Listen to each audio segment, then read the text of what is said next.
Saguli and Yumahaskanu wanted to come on here and talk about my grandpa's book. I just got done reading this. This is called Who Are These People Anyway by Chief Irving Paulus Jr., my grandpa. And I attended a book club last night hosted by Sheila Applegate and the rest of the Consciously Awesome community.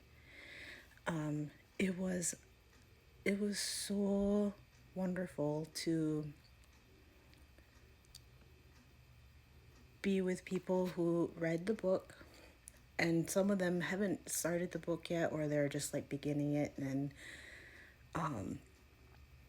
but the majority of them had read the book and they were very moved by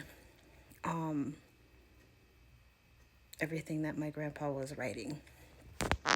And it's cool because the way that it is written is actually was like the it was edited by Leslie Forrester, and she basically let him talk, and so everything was recorded and she just like wrote it, after the fact. But so as you're reading it is actually him talking, and so it's really really cool because like as I'm reading it I can hear him talking and hear his voice as I'm reading this book. And it was very, for me, it was a good reminder of who I am and my roots, my foundation, who I am as an Ungwehue, as an Onondaga woman. And because I grew up with him, listening to him, not only in the public setting, but also at home, of course, at home. Because really, I consider him to be my father more than my grandpa. So it was a good remembering of who I am, and just being proud of being Onondaga, being Haudenosaunee, and because there are some parts in the book that actually made me cry. But then in the same sentence, or a couple paragraphs down, he'll be like making me laugh. Because that's what we do. We tell stories and we retell our history, but also put humor in it because we're still human. And with all of the trauma and the genocide and the all of the genocide that was put upon the Haudenosaunee and my people is so much. And it was a good discussion last night because both me and my mom were on this call, and we were able to talk about my grandpa, but also just our own stories and how it related to us and what we remember, and then just like different stories of just like racism and how it continues to happen today, where that cultural genocide. So I believe that it's a very important book to continue to read, not only for white people or people who are Ungwehue, but also for Ungwehue people. You need to read this book. And I believe that all of our elders should be writing or doing something to preserve what they know, the knowledge that they have. And yes, I know that's a colonial way of thinking, of putting it in words, because that's not who we are, because we're, oral tradition and everything. But even people who have recorded things, songs and speeches, that's great, that's good, because we need to continue to preserve our culture, because otherwise it's gonna die with that elder or with that person who has all of that knowledge.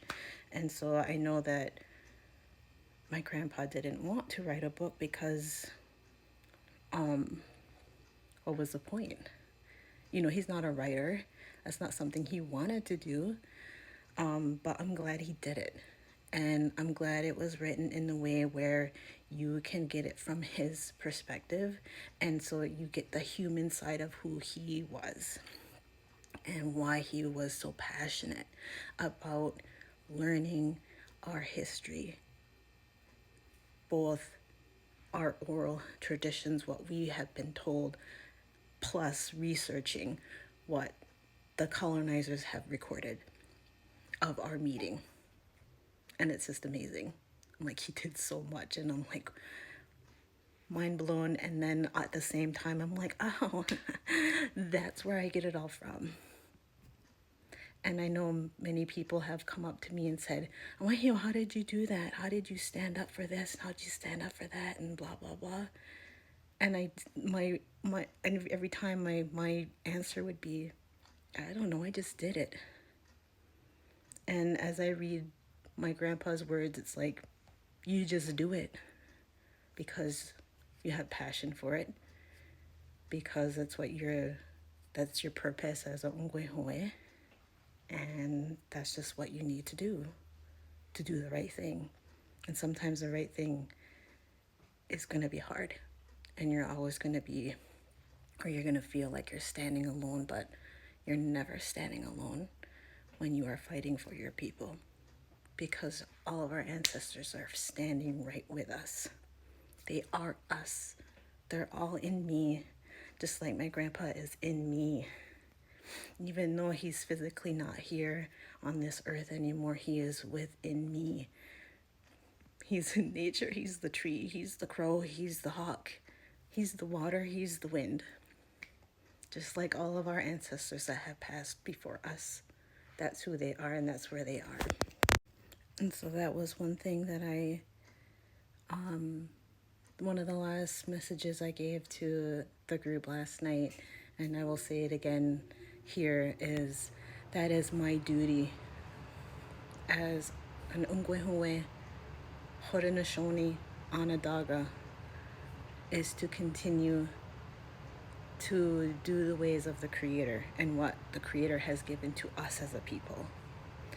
And that is to take care of our ceremonies, to take care of the earth, take care of each other, because it is, I am the tree and the tree is me. That's who we are. It's not a belief, that's who we are. And so along with that, the duties of the white man is different than ours.